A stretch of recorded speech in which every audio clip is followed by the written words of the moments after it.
Howdy and welcome to the Randomizer How to Play stream/video if you're watching this later. During this, I'm going to explain how to play the randomizer, how to set up your game, what the rules are, and how the app works. So sit back, relax, enjoy the show. So before you get started on the randomizer, before you do anything on the app, which, by the way, the app can be found right here in my chat. If you type pound randomizer, it will give you a link to both the app and to a document that gives you an in-depth explanation of the different things you can do with the randomizer and like the different rules. Basically, everything I'm going to cover here should be covered in the document, but no pictures, so it's less entertaining. But yes, so first we need to set up the game before we do literally anything with the app. And for clarity, I want you to know that the game has not yet started. So during this setup, the game isn't started. We don't start at the beginning in the Shrine of Resurrection. We actually start after we get the paraglider on Plateau. So we have to finish Plateau before we can start the randomizer app. And the best way to do that is to do Plateau without gathering any items at all. Because every item you use trying to set up your game is an item that is unavailable when you start playing the randomizer. So if you want to double back onto Plateau to get items that you know are there, if you use them trying to set up the game, they won't be there later. You might think, oh, well, that's a lot to do to play a single game of the randomizer. But what you can do is you can create a manual save, like a manual save right here.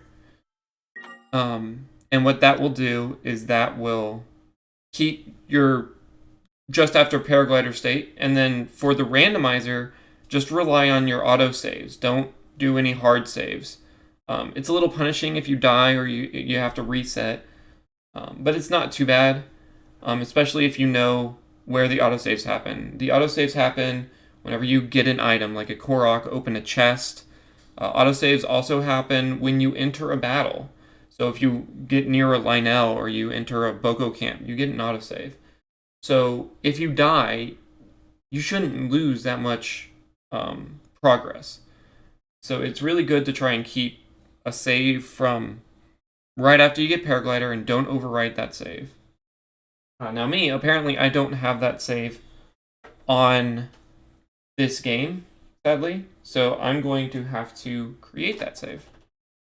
So you get to see an example of how to complete Plateau without touching anything. Go ahead and get started.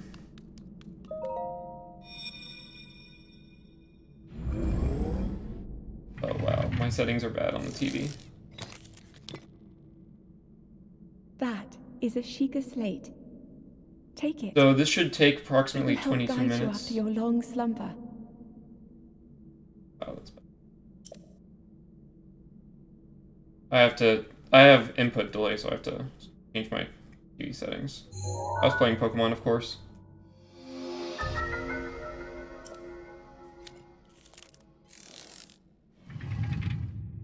There we go.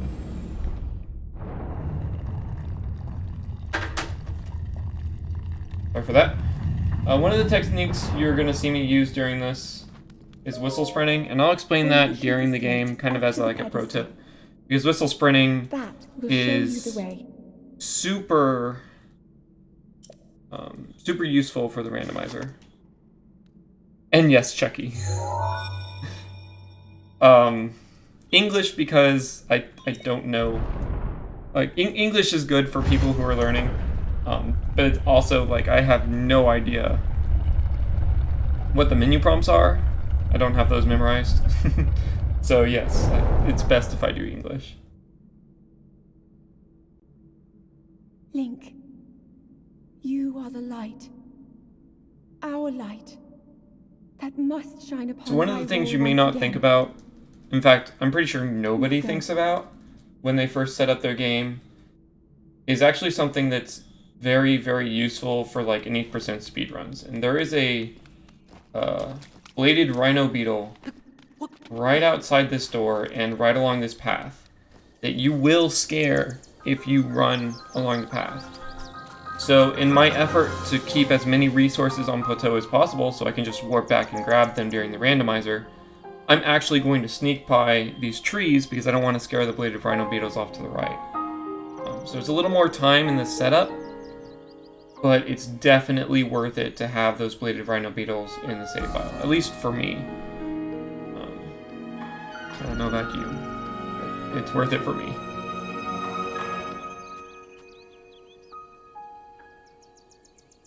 This is gonna be like bug limit, man. I can't do hardly any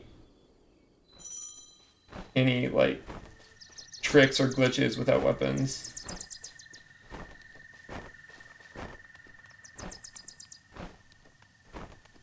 I'm working really, really hard not to scare off any beetles here.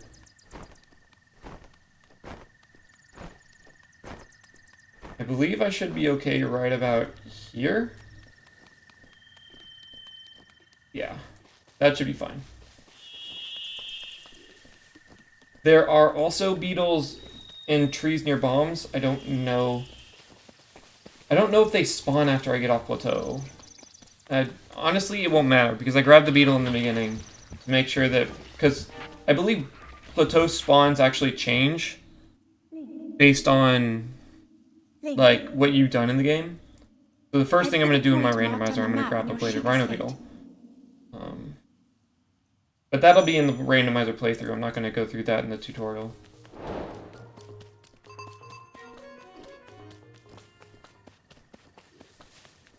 Honestly, I was thinking about...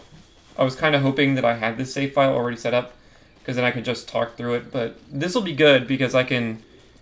In the VOD, I can edit this so that I show what a no-item plateau looks like.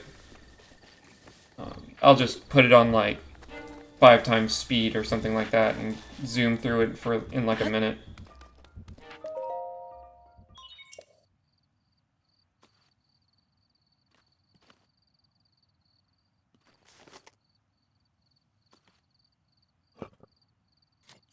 But yeah, this is gonna be... No item plateau is gonna be very long-winded.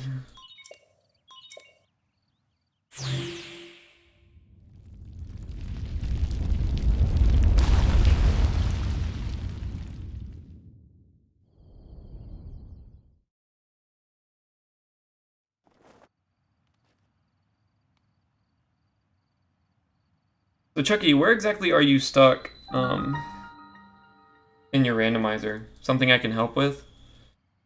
Because, and I'll go over this in the how-to, but like, the map in the app is extremely useful for telling you like, what you haven't checked yet, and what you should be able to check. And ever since release, there hasn't been an unintentional shrine yet. Like, the logic hasn't been wrong in the way that you can't move on ever since release. And yeah, it can be frustrating. I mean, that's part of the point, funnily enough, is that limitation. It adds an extra challenge to the game. But I also like it because of the item linearity. Oh my gosh.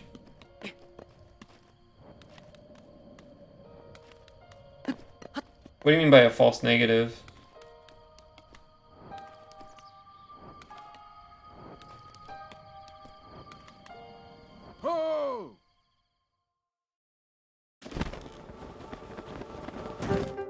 So the way that works, that has to do with logic. Chucky, if you break logic by doing it in a way that the game doesn't anticipate, like for example, you have shield but you have no weapons, and you go through a test of strength, and you complete the test of strength by clipping through the wall. You can do that, like that's allowed, but you're not going to find, at the very least, you're not going to find your first melee weapon through test of strength.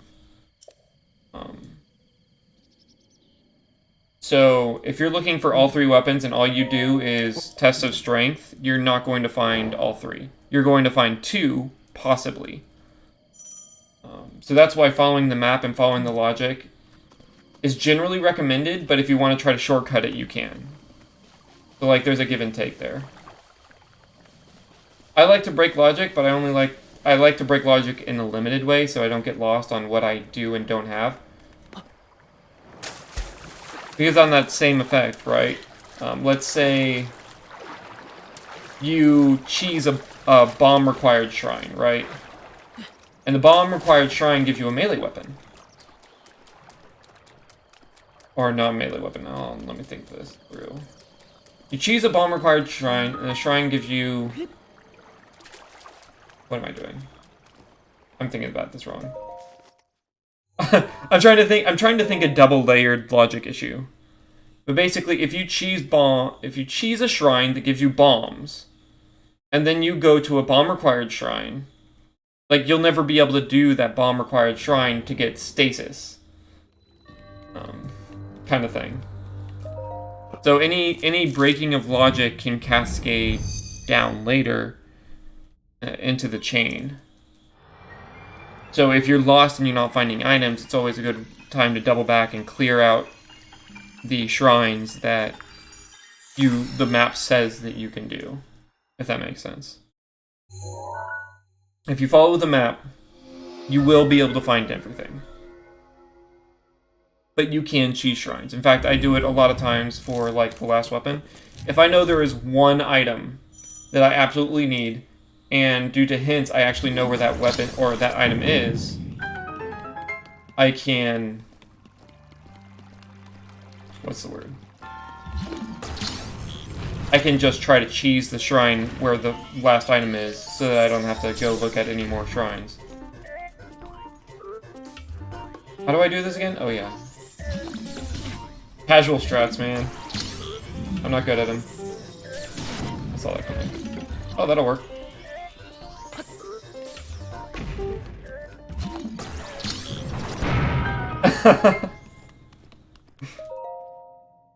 It's so difficult.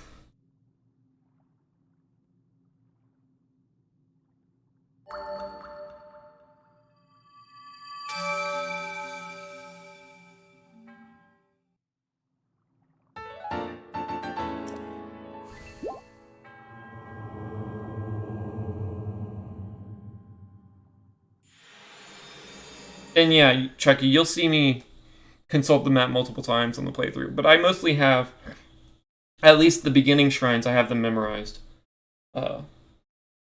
Which one I can do the best order to do them in. Although, what I consider the best order isn't necessarily the best order.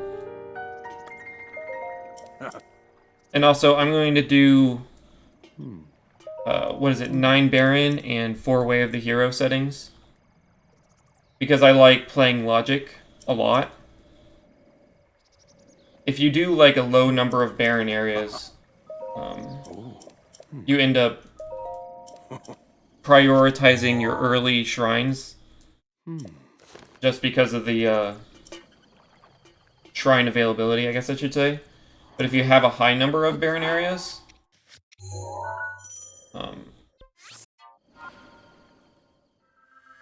then it forces those items into shrines that are locked behind more and more items. And I like that. I like having an item that I need locked behind like 4 other items.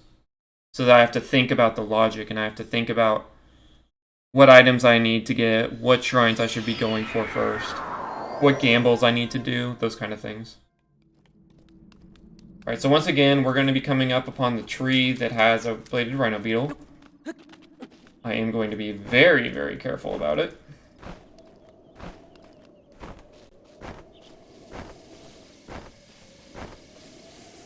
We know that there are mushrooms here. I'm not grabbing the mushrooms.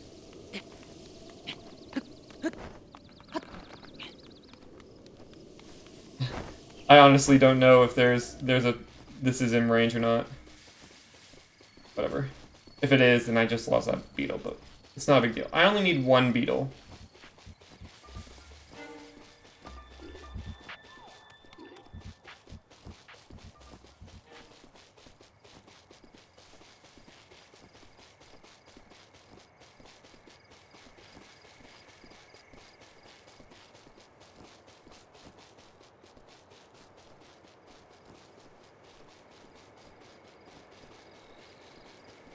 You want to enter the cold at the very last second.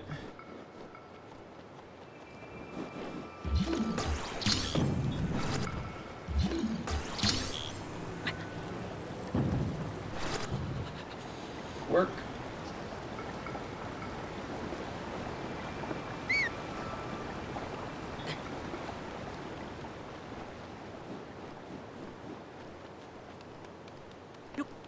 Wish I haven't done this in ages.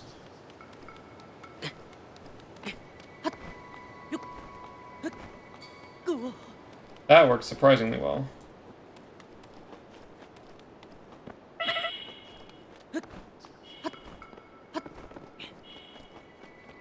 What are the chances that I can get... Oh, probably not. I might actually do this shroomless. What the fudge? I couldn't do this in my speedrunning days.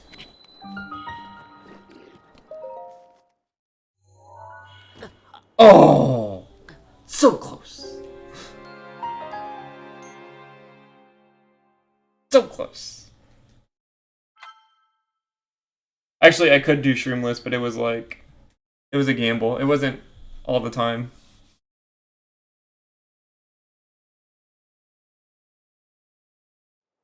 That's fine. No big deal.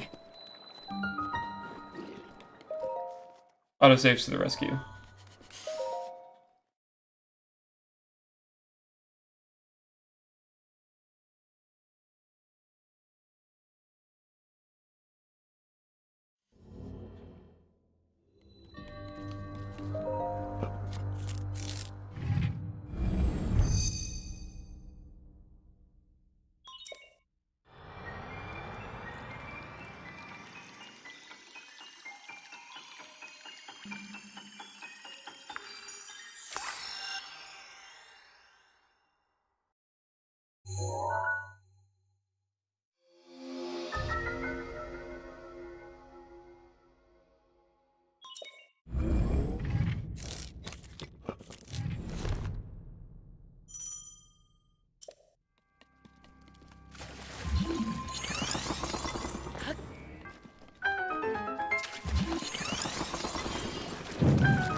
That may have been a mistake. I think it broke. Okay, we're good. We're good! I was just trying to get him out of the way.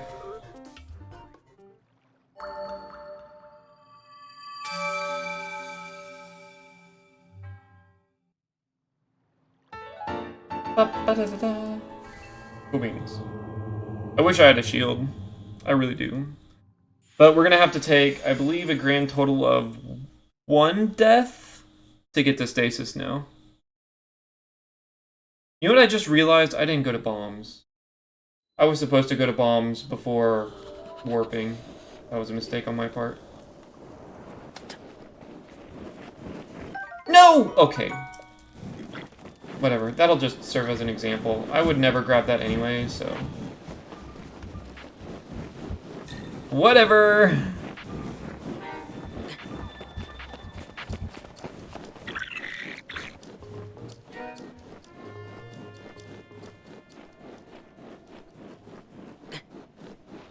Actually, that will be a great example. I'm not going to eat that. It's going to be a great example for the how-to. I'm going to take the death, and then I'm going to explain how I need to get rid of that item before I can start playing.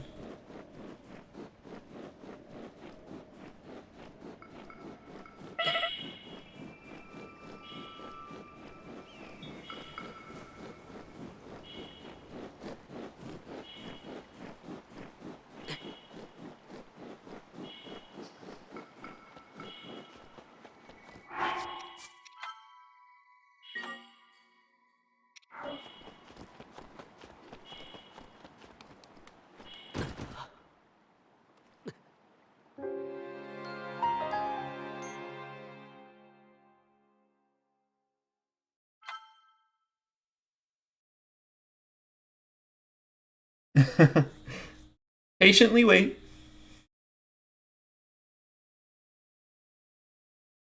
So for the randomizer playthrough that I'm going to do after the tutorial, I may not be able to finish it.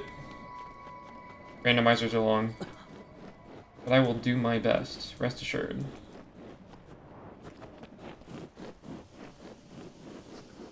Ooh, crud. You know, I realized that I really messed up. I need bombs, absolutely. Because this axe, I want. Like, hardcore want this axe, so...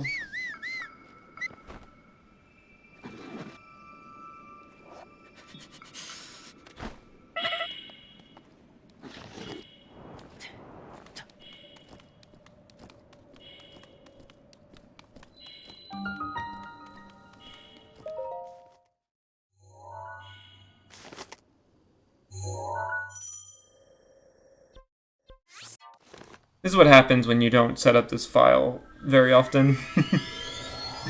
You forget the order of how to do it. You're supposed to go, like, bombs cryo or cryo bombs, and then warp to Shrine of Resurrection, and I completely forgot.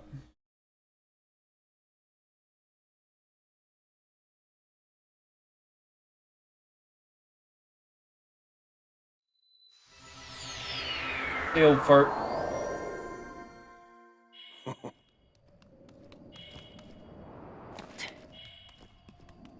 What the fudge? Okay, if I drop...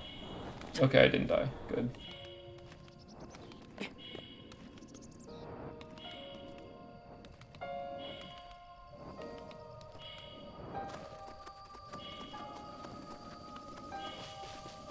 I would keep that beetle, except... No, I'm not going to keep the beetle on the tree over here. I'm not going to worry about it. He can fly away. Oh, no, I'm not even going to go near the beetle. What am I talking about? Fastest route is actually to go this direction, I think.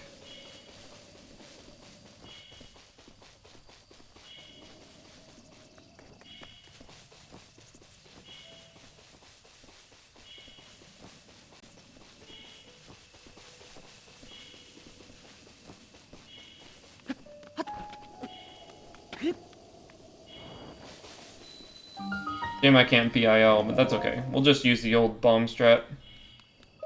Mostly old. I don't have a shield, so I can't do cycle skip.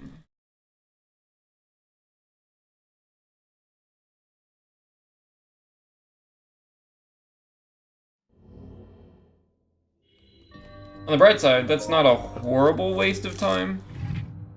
Because I have the warp to stasis. But definitely not as fast as if I had just ran here after Cryonis.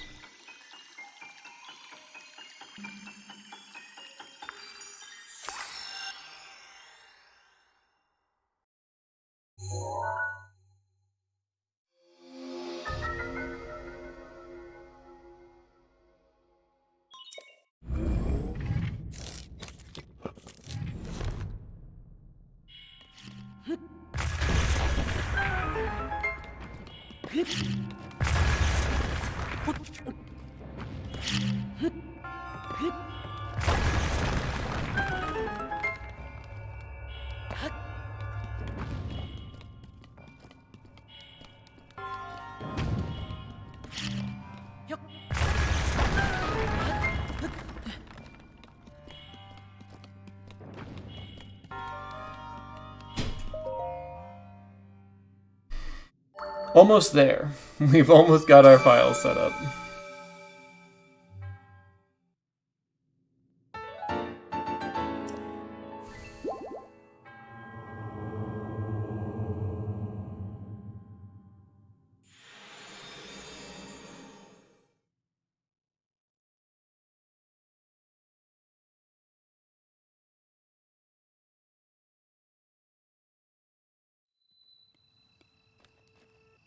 What am I doing?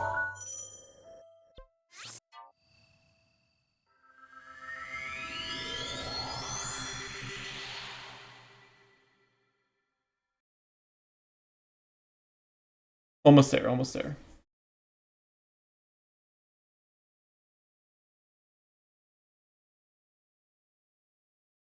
Now this is a tricky shrine to do without any weapons. It really is. But it can be done.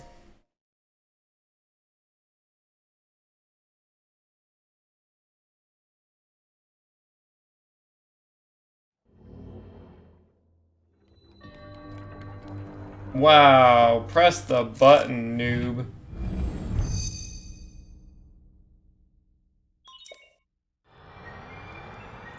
I look forward to playing the rando after this tutorial. Like, I'm super excited. I haven't played the randomizer in ages.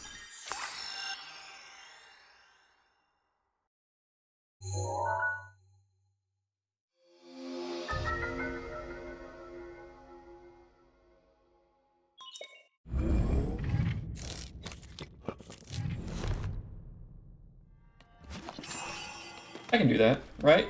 Yeah. Can we? Thank you.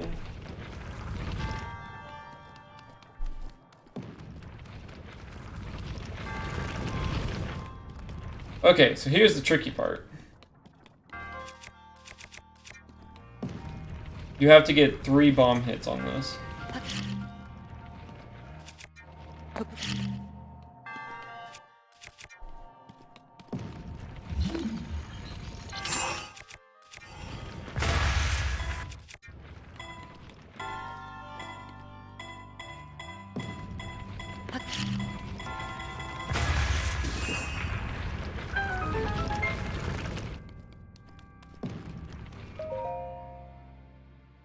Easy. It's only easy because I've done it multiple times. I remember the first time I tried to figure out how to do that without using a weapon. That was quite difficult.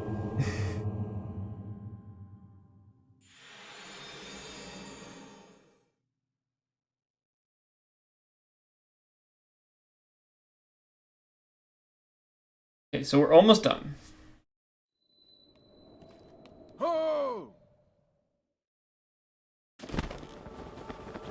I wasted a lot of time, unfortunately, so my time of day is kind of late. Not a huge deal.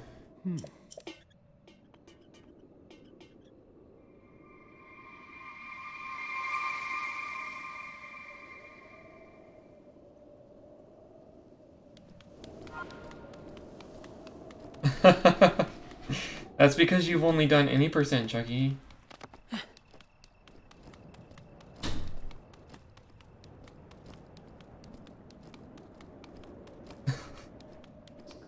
$80 doesn't count. No, nobody cares about 80. This is also a bit tricky. I have to get down without falling. Or without dying. Not without falling. I believe there is. Yes.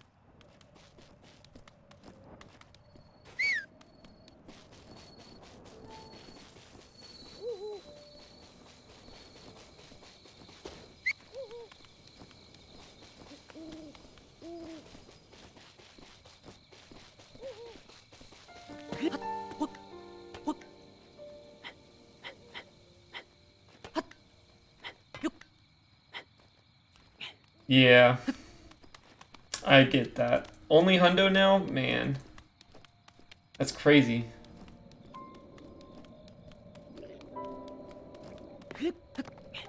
And finally continue the how-to now. Now that I've set up the file, I'll go back to my script.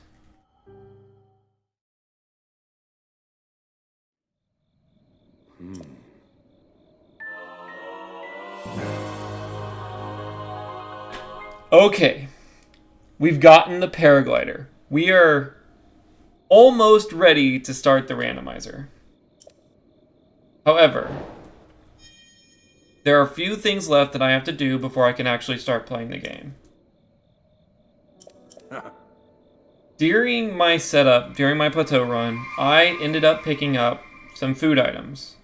That actually benefits me because I'm a heart down trying to get paraglider. But if you didn't pick up any food items because you were responsible, you could just save, do a manual save, jump off Temple of Time, kill yourself, and reload, and then do another manual save when you have full hearts.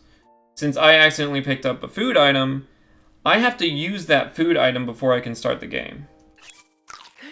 So that gives me the benefit of having no hearts.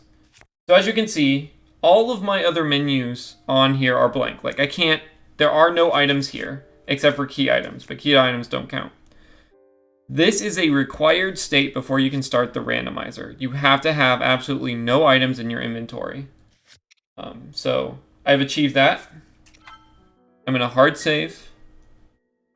And now I have this hard save right here that I can go to and start the randomizer without having to do plateau ever again. So as long as I don't overwrite this save, I can just rely on autosaves during my playthroughs, and then I can start a new randomizer whenever I want.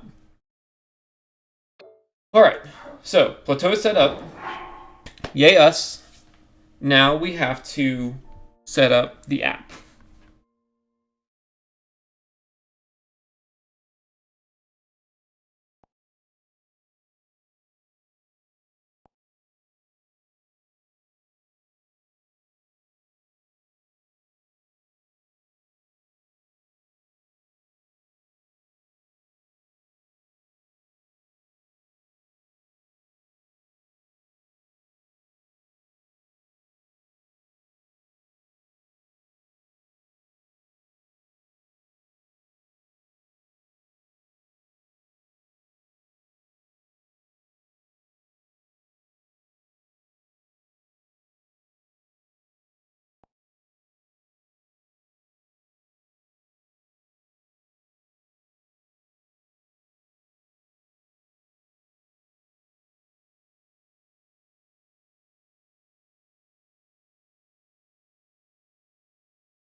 I apologize. Apparently my mic was muted when I changed scenes.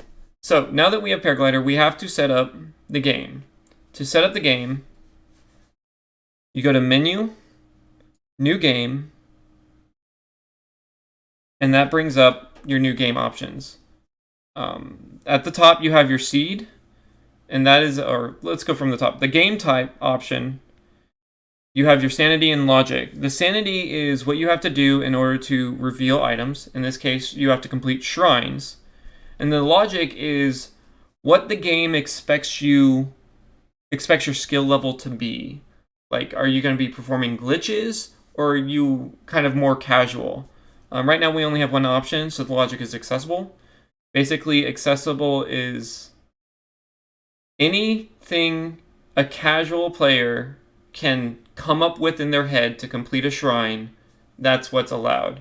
So sometimes there might be thorns in your way, but you don't have like an item to burn the thorns away. You could still go up to a mountain nearby and paraglide over the thorns. That would be accessible. It prioritizes what looks to be the intended way to complete shrines, but as you know, Nintendo tried to make it ambiguous, so there's multiple methods to complete different shrines. The next option is your seed. This ensures that your game is the exact same, as long as you have the same numbers and the same settings. So you can play with a friend, you can race a friend with the same settings. You can do a co-op randomizer and say, hey, whenever you find an item, I get that item too. Just whatever you want. The number of barren areas. Barren area is an area that is guaranteed to not have items. So you can increase or decrease this area, or the number of barren areas. The higher the number of barren areas, the more condensed your item locations are. So if you do 9 barren areas, that leaves 5 areas left for items to be in. So when you find an area with an item, chances are very good that that area has more items. Number of Way of the Hero areas. Way of the Hero areas are contain Way of the Hero items. And Way of the Hero items are items you absolutely have to have in order to beat the game. So if you were to just go straight to Ganon right now and fight the Blights and fight Ganon, what items do you need to complete Ganon? Those items are, there's 5 items. Magnesis, an explosive, which could be either bombs or bomb arrows, a bow, 1 melee weapon, And I always forget the 5th one.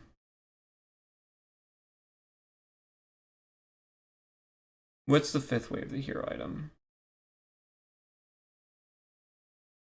Magnesis bombs, bow, bomb arrows, and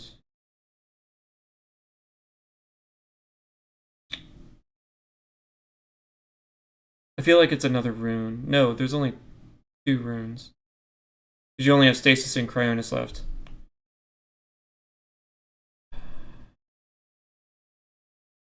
Let me pull up the document. The document has them listed.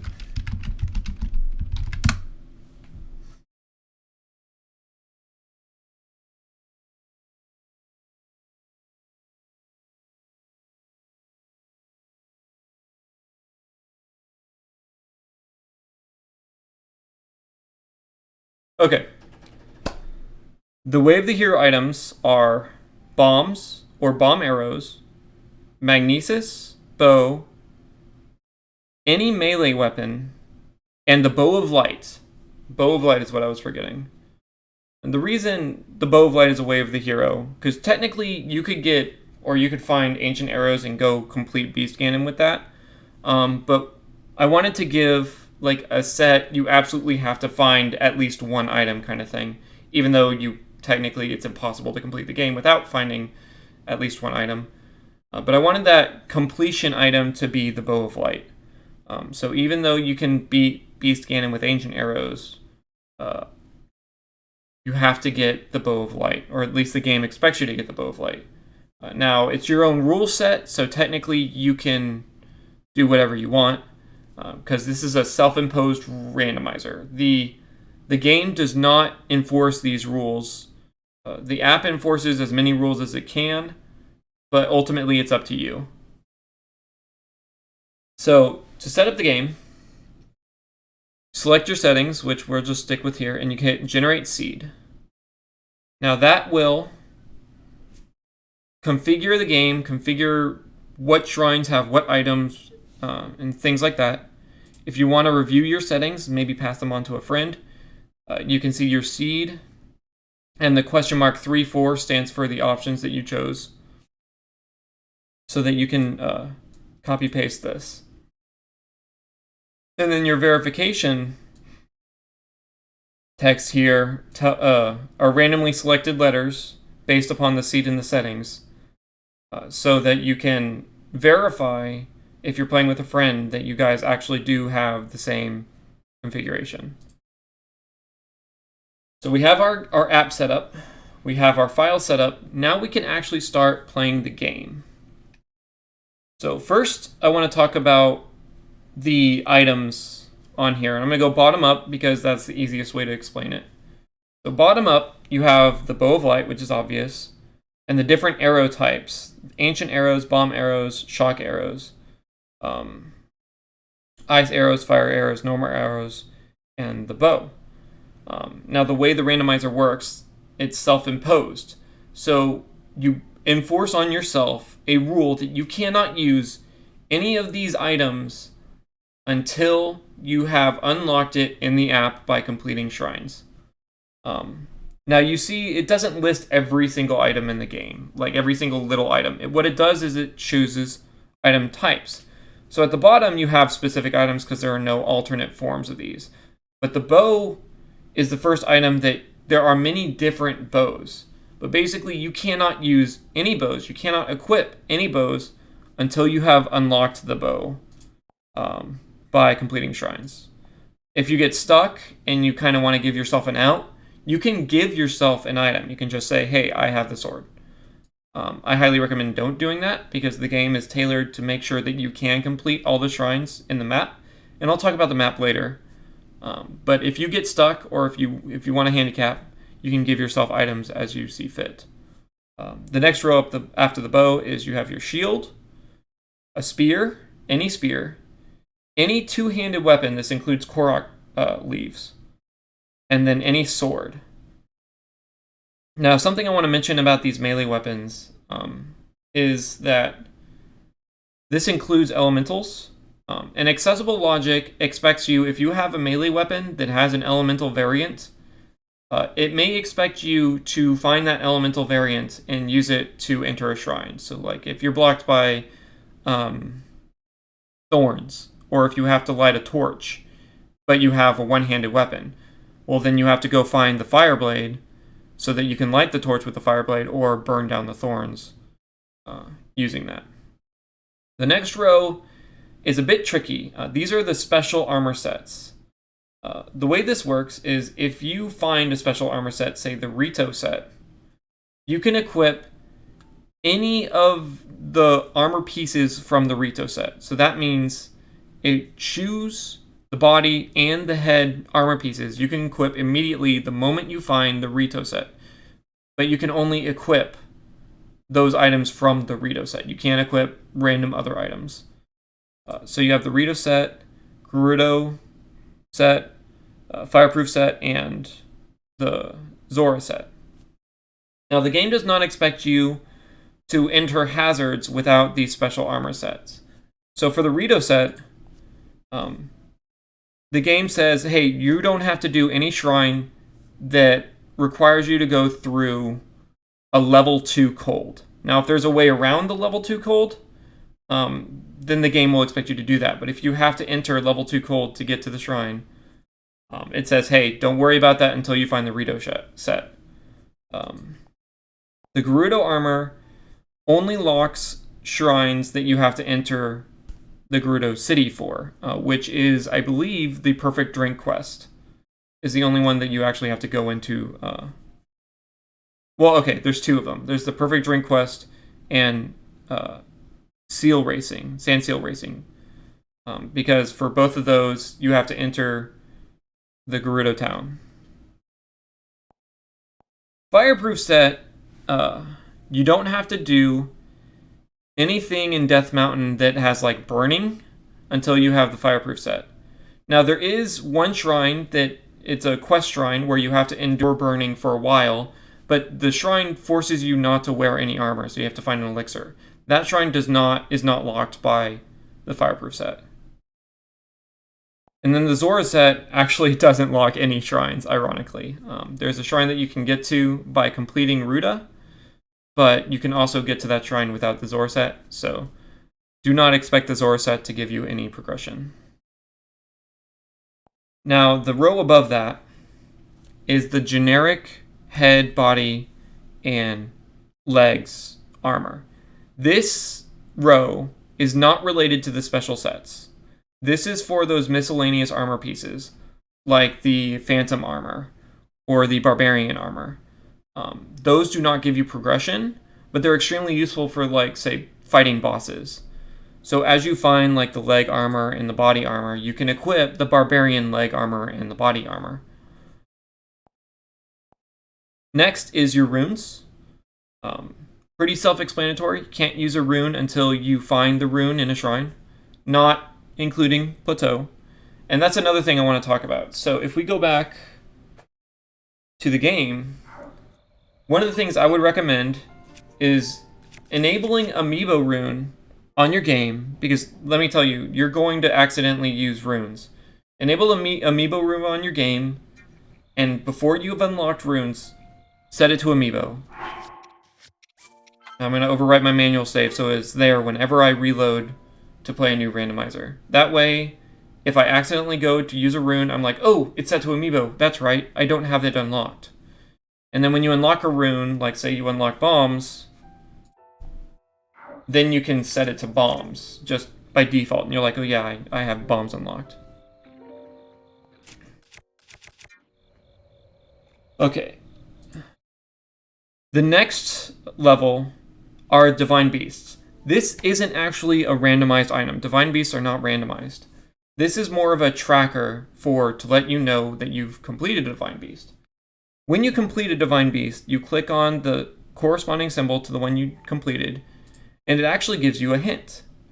You can select any item that you have not yet found and get the exact location for that item. So let's say I want bow. Now it's going to tell me, okay, your bow is in Miyamagana. Now I know for a fact that I can go straight to Miyamagana, grab the bow, assuming I have the items to complete it, and move on. So the Divine Beasts are a very useful hint system. The special powers you get from Divine Beasts are not randomized either. You get those the moment you complete the Divine Beast. Those hints are one time. So as you can see, re-clicking does not bring up the prompt. I have to complete a new Divine Beast to get a new hint. If you don't turn in the hints, you're re-prompted for it. And then the top level, these are kind of your redemption items. This tells you what you can have or what you can redeem during the game. It says I have 4 hearts. I'm not sure why. It's supposed to start with 3. But the default value is supposed to be... I won't worry about that right now. I won't worry about it. The default's supposed to be 3 hearts, 5 stamina, 8 melee slots, 5 bow slots, and 4 shield slots. And these are calculated by what you can get like right now without turning anything in. So as you go through and complete shrines... Oh, I know why I have 4 hearts. When you complete a Divine Beast, you get an extra heart container. So it gives you an extra heart on the counter. So as you complete things, it tells you these numbers will increase, and then you can go turn in Korok seeds for new equipment. So if you get a new shield slot, you can go turn in Korok seeds and get a new shield slot. If you get a new stamina vessel, you can use your spirit orbs to go turn in, grab a stamina vessel. Even though it was an accident, since it says I have 4 hearts, technically, I could go in and turn these 4 spirit orbs in and grab a new heart container to match this top line. So I believe that does it for the item stuff right here. Now let's move on to actually playing the game. So now our game has started. We want to travel the world, complete shrines, and unlock items. First thing I'm going to do is go to the nearest shrine that I can actually complete. So I'll be there in a second. I got to get there first.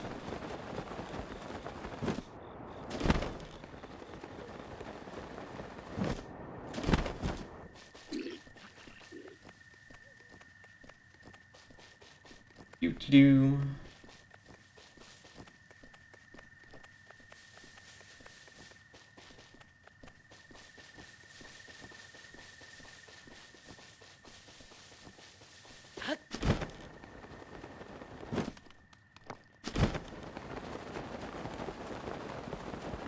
So these first shrines that you can complete without anything, I like to call Sphere Zero shrines.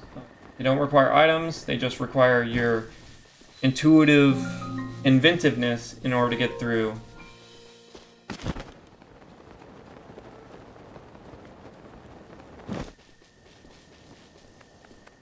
Slowly but surely, I'll get there. This is literally the closest Sphere Zero, so...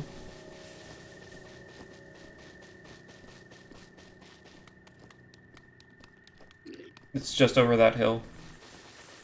I don't remember the name. That's the fun part about not having items. You gotta dodge enemies. You gotta get away.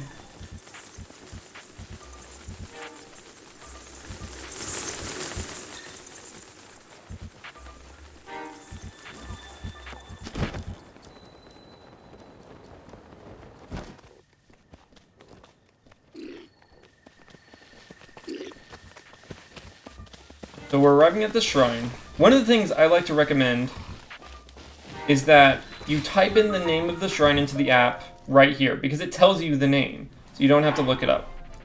This is Bosch Kala.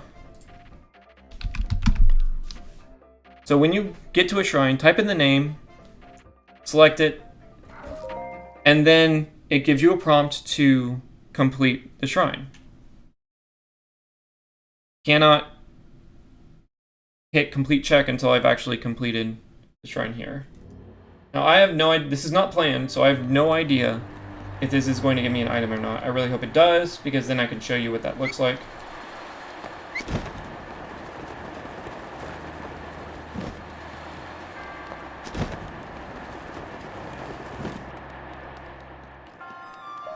Completed the shrine. I do complete check.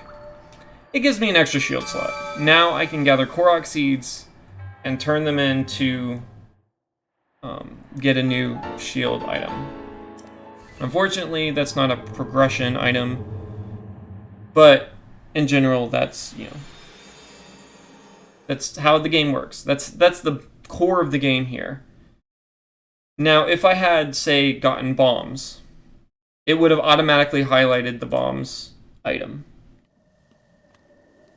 Unfortunately, I did not. Instead, it just automatically increased the shield slot. So if you unlocked an item here, then you can start using that item. A lot of times it means you have to go and gather the items. So Korok Hints. You know you can go to shrines and complete them, find items. But there is a very useful hint system that you can do. Assuming I don't get killed by a Boko here. Wow. Go away, Boko.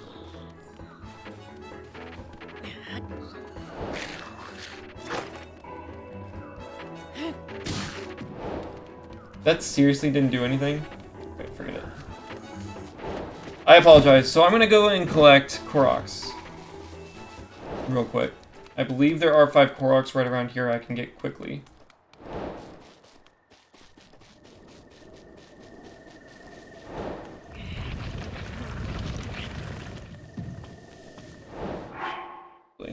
I just realized I think I have a program that auto does the Koroks. And I need to make sure.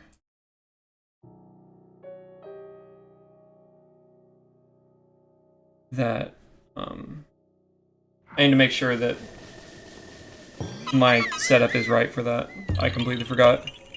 So I get a Korok. And it didn't do it, but that's okay. Now I mark that Korok as 1. I can go to the app. I select the plus line under the Koroks. Korok obtained. It automatically did it.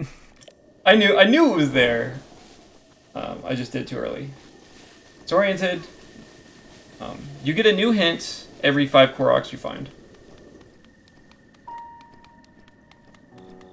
I am going to quickly find 5 Koroks.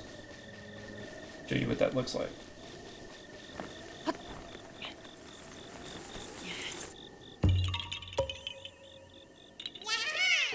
Korok obtained. Ow! What the fudge? I just got wrecked.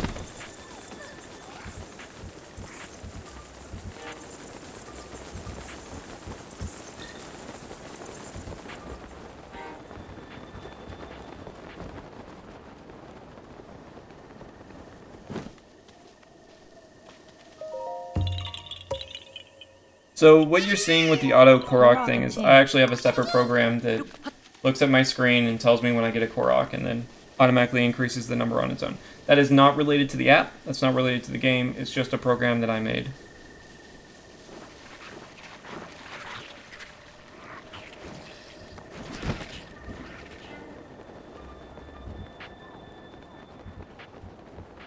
No, Boschkala gave a shield slot.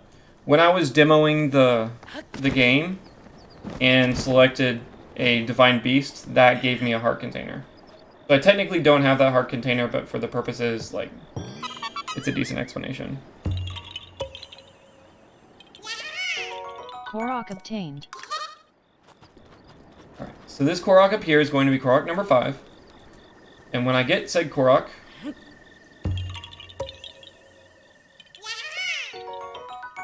Korok obtained. I unlock a hint. The hint says Hatano is Way of the Hero. That means that a Way of the Hero item, as explained in the beginning, is somewhere in a shrine in Hatano. That doesn't necessarily mean it's a shrine that I can get to right now, although Hatano does have one 0 shrine. But it's good knowledge to know for the future reference. If you need to review your hints, you can just go to the hint menu and see what hints we found. The bow for doing the Divine Beast, which I didn't really do. And then Hatano is on the Way of the Hero. So, other hints we might come across are more Way of the Hero hints, apparently. There are specific hints for shrines that are like take a lot of time to complete. So they can tell you if there's actually... You can tell if there's actually items in those difficult to complete shrines, or if there's not, you can completely skip them, save some time.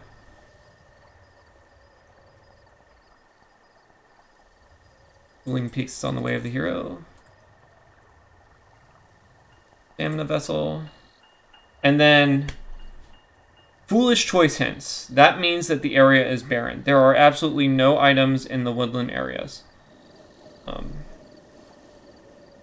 Now, as you're going through the game, there's a very useful section on this. It's the map right here. So in the map, you can see different icons, and they mean different things. The first type of icon is this blue border with orange middle. That means that this shrine is a shrine you can complete right now with the items that you have, without having to worry about anything. The next one is the full blue shrine icon. This means that you've already completed the shrine. You do not have to go back and complete that shrine. It's kind of like a checklist for things that you can do. Now, the full black shrine, there we go. Full black shrine is a shrine that you do not have the items to complete yet, and exists in an area that you have discovered to be barren through your hints. So you can see we recently got the Woodlands is barren hint, so all the shrines that belong in the Woodlands area have been marked as black barren. Now you also see these black ones with color in the middle. That is a shrine that exists in a barren area, but you can actually do because you have the items. So, for example, if you want more hearts and stamina vessels and stuff like that, you can venture to a barren area and complete them. And I guess I should have mentioned that before. This top row right here, items from this top row exist in barren areas. So if you really need more of these items, like you feel like you're struggling and you need more of these items, and you've discovered barren areas, you can travel to these barren shrines and pick those up. Okay, so logic. The game has logic, and I mentioned this when I was setting up the new game. Logic is accessible in the game type that we're using right now.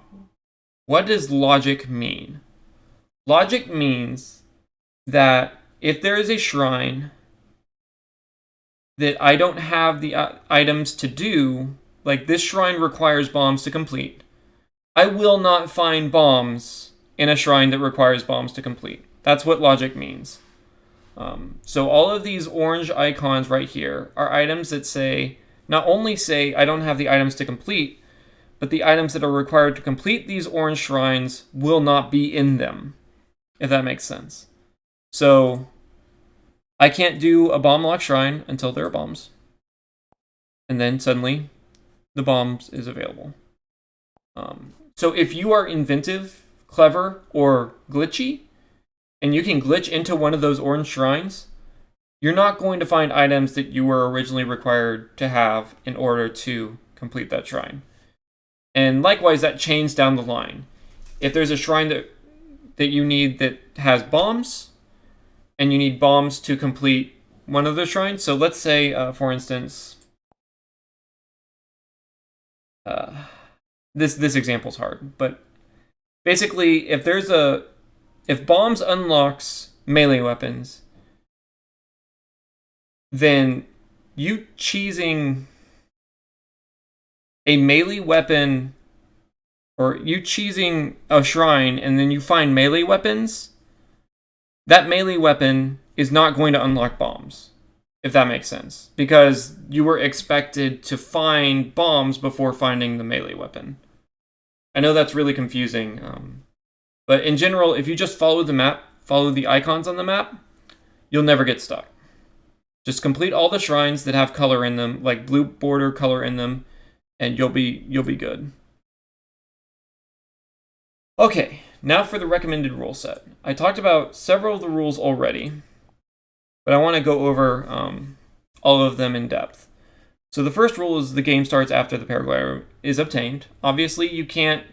The Shrine of Resurrection, or not Shrine of Resurrection, the Plateau Shrines do not unlock anything. They aren't even on the map. Another shrine that is not on the map, has been removed for your convenience, is the Blood Moon Shrine. You will not need to complete the Blood Moon Shrine to get any items. It's not here. Don't try to find it. The next rule, player must start with no items in their inventory. So when you get the paraglider, you have to make sure you use or throw away all of the items that you picked up in order to get to the paraglider. Player completes checks to unlock item types. We went over that. Player may not use or may not pick up or use items of a specific type until that type has been unlocked. What that means, and you can alter this rule. This is probably the most common rule to alter. But what that means is that until I unlock melee, like one-handed weapons, for instance, until I unlock one-handed weapons, I will not equip one-handed weapons. I will not pick up one-handed weapons. You can alter that if you want. Like, say, you don't know what's in a chest, right? If you open that chest, you get a one-handed weapon, and then you throw it away because you can't use it, well, you can't go back to that chest and re-get that item. So you could choose to keep that item, and you're not really breaking the rules because you're the one enforcing the rules. The rules I like to play by is I throw away all items that I can throw away, except for like any item I can drop, I drop. So arrows, for instance, if I accidentally find arrows, I'm going to keep them because I have to shoot the arrow in order to get rid of it. That's just overcomplicating things. Likewise, if I find a miscellaneous armor piece in a chest, I'm going to keep it because I can't drop it. So in order to get rid of it, I have to sell it.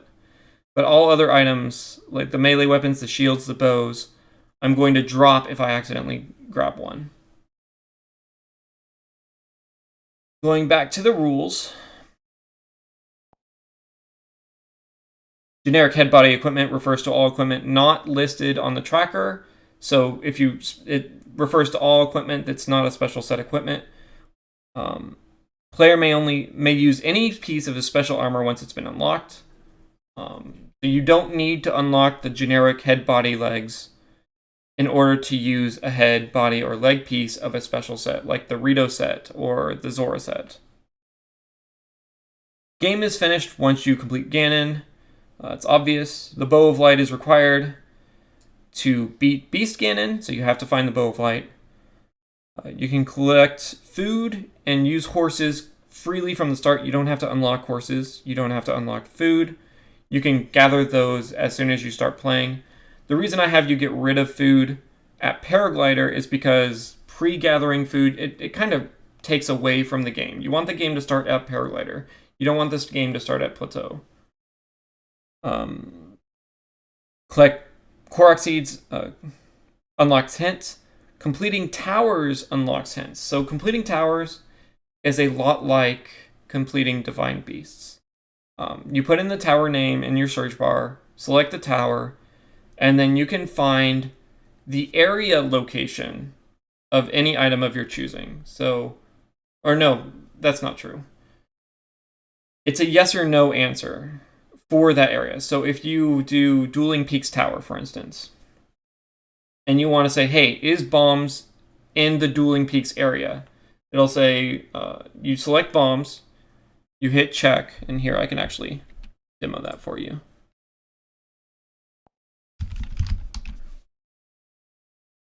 You've completed the Dueling Peaks Tower, you're looking for bombs. Is bombs in Dueling Peaks, basically?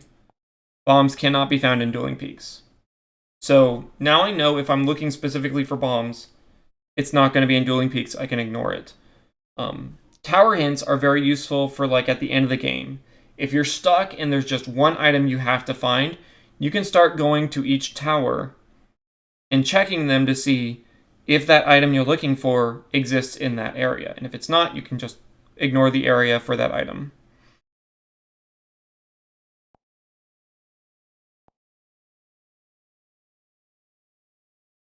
Divine Beast allows the player a one-time hint for a specific item that gives you the exact location. It also gives you the special ability for completing that Divine Beast and an extra heart container, which is why I have 4 heart containers on the top bar instead of 3s, because when I was demoing it, I clicked Vonneborus. Player is allowed to complete any check according to their own abilities and the above rules, which means if you don't have an item to complete a shrine, you're not forbidden from completing that shrine. You can complete that shrine as much as you want. Just know that the item you needed or expected to have to complete that shrine will not be in that shrine. And it won't be in any shrines that require the item you found in the locked shrine that you cheesed. Again, very muddy, very confusing, but that's the basics. And then you're allowed to adjust any of these rules. The only rules you can't adjust are the rules that are enforced by the app, but any self-imposed rules that are mentioned here, you can change to your heart's content. Play however you want. Alright, now some in-depth explanation. Type of hints, I already went over that. Wave the hero items, I already went over that. Pro tips, the only pro tip I have for you is actually whistle sprinting. So dueling peak shrines, the ones at the top, the ones up there, those are only in level 1 cold. So you're not expected to use the Rando set to get there. So what I would suggest is using a technique called whistle. Oh, wow. Sorry. So the dueling peak shrines up here, those are sphere 0. You can complete those without any items.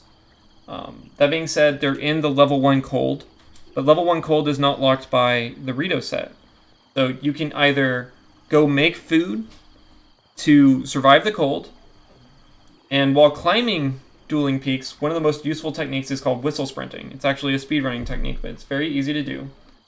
What you do is you hold down the whistle button, and as you're moving forward, you just spam the sprint button. And when you do that, that allows you to easily run up a decently sharp cliffs. And if you are forced to climb a cliff, whistle sprinting will get you off that cliff immediately and allow you to run. Now, you can't run up a hugely steep cliffs. Like, you can't whistle sprint up these cliffs, because the moment you do the whistle, you'll just drop back down right here. I got lucky there, but I mean, that's what it's you can't get all the way on completely vertical cliffs. But whistle sprinting is very easy to do, and it's very useful for getting up steep hills without having to climb or worry about that kind of stuff. Just like that. So for your dueling peaks, sphere 0 shrines, you can use that to get up.